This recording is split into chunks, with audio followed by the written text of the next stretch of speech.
Well, that escalated quickly.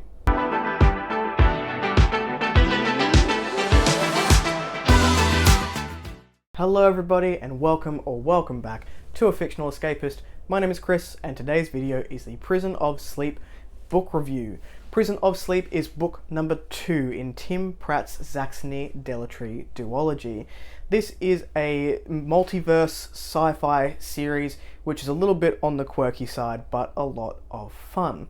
I will go into this saying that it will contain some spoilers for Doors of Sleep, which is book 1.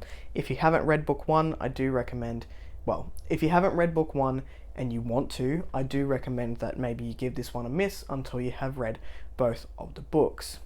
I do need to set this up with a little bit of context before jumping into the review of book 2, so I'll give a quick synopsis of the first entry, Doors of Sleep. Doors of Sleep, we're introduced to a character named Zaxny Delatry. Every time he falls asleep or unconscious, he travels to another world, and we're not really sure why. Throughout the tale of the book, he comes along a couple of friends, and they try to start piecing together what is happening and why he travels every time he falls asleep. He can travel with people, but if they happen to not be unconscious when he is unconscious, they see the wormholes, or they start screaming about wormholes, and it's just a terrifying experience for the people who travel with him and they're not conscious. But through that, we start piecing together that every time that someone travels, a pinprick of a hole opens up in the multiverse. We learn in book 2 that the multitude of pinpricks and wormholes throughout the world are threatening this entire multiverse with collapse. At the end of book 1, we're introduced to another character named Anna. I won't say how she gets in the picture, but she basically takes Zaxny and co to a safe haven of sorts, a place where they're actually studying what these travelers do and looking into the cult of the worm, which we'll get to a little bit later.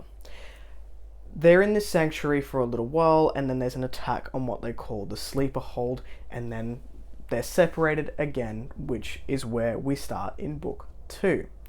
In book 2, we're following Zaxny and Anna, so we're changing from a 1 POV in book 1 to a 2 POV in book 2, and we're following Zaxny and Anna on 2 different timelines.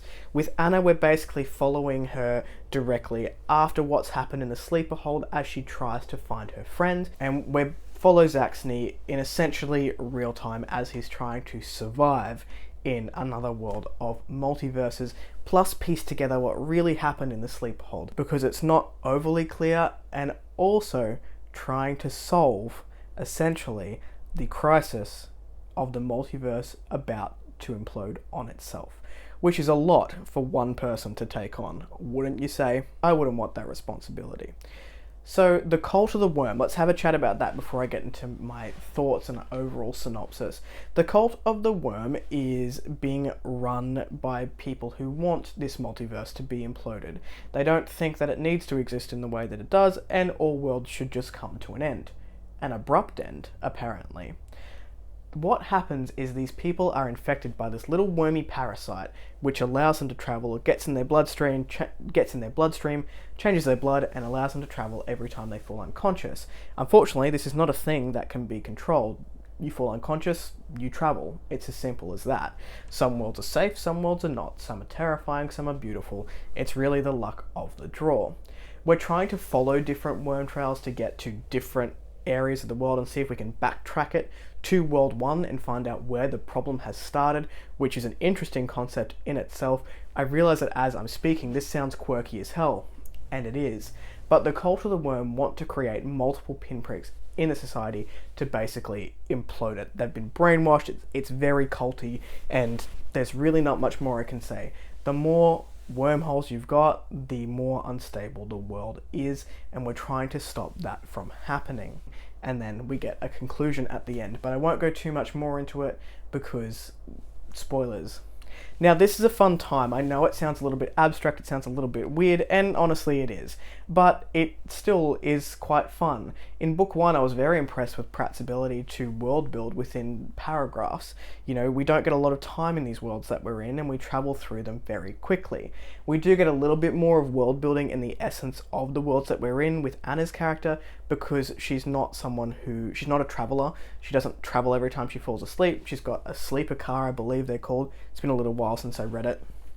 And she's able to basically go through worlds at her will because she's got a sleeper with her who is the one who's unconscious, and they use these cars to she's got a sleeper with her, which is someone who is infected with the parasite, so every time they fall asleep or unconscious they can travel.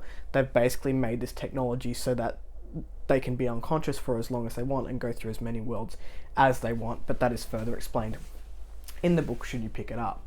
So Anna is going back through the world to try and find Zaxxany. Zaxxany's going back through wormholes to try and find World 1 and find out where all of this started. In terms of my thoughts, I think this book is fun. I don't think that it is the best thing that I've ever read. If I had to give it a star rating, I'd be looking at about a 3.5. Pratt follows the quirky tone from book 1, but tries to give it a little bit more merit, a little bit more substance with plot as we come to the conclusion of this duology. But that being said, they still invite the reader to let their imagination run wild with all these different worlds that we're getting hit with. It might be 3 sentences that we're in a world, it might be an entire chapter that we're in one world, but you as the reader, particularly if you're a visual reader, get to visualize these places and the weird and the wonderful and the dangerous and the destruction, and it's a pretty cool book to read as a visual reader.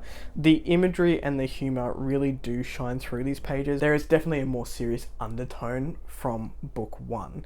We do again have some conversations that are introduced through some of the quirky elements, but they're of importance, gives more depth to this tale, like making sure we're listening to another person's point of view before judgment, friendships, mourning, grief, loss, hope. We're again told to seize the day and make sure that we are living every day to the fullest, because you have no idea when you're going to fall asleep and just travel to a different world, and to try and just live as happily as possible, because no one knows how many days we have left.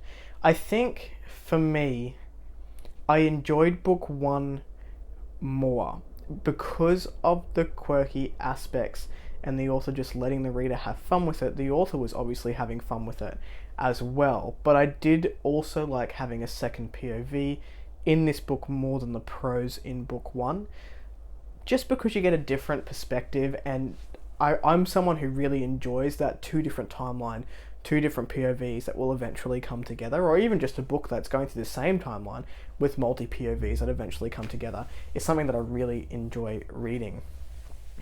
I had a good time with this. I don't think it's the best thing I've ever read, but I would recommend it if you're looking for something like a palate cleanser. I believe both of these books are only about that 300 page mark. Got this one off NetGalley. I don't know whether I would go and buy it for myself, but then again, I'm not a huge sci-fi reader, and the sci-fi that I pick up tends to be a lot more theoretical or philosophical than just the whimsy that this genre can provide. This was a really quick review. It was a quick read. I didn't want to give away too much from book 1, so that's it from me. If you like the content, give it one of these. If you want to see more of it, then subscribe at your will, and I will catch you in the next video. Ciao.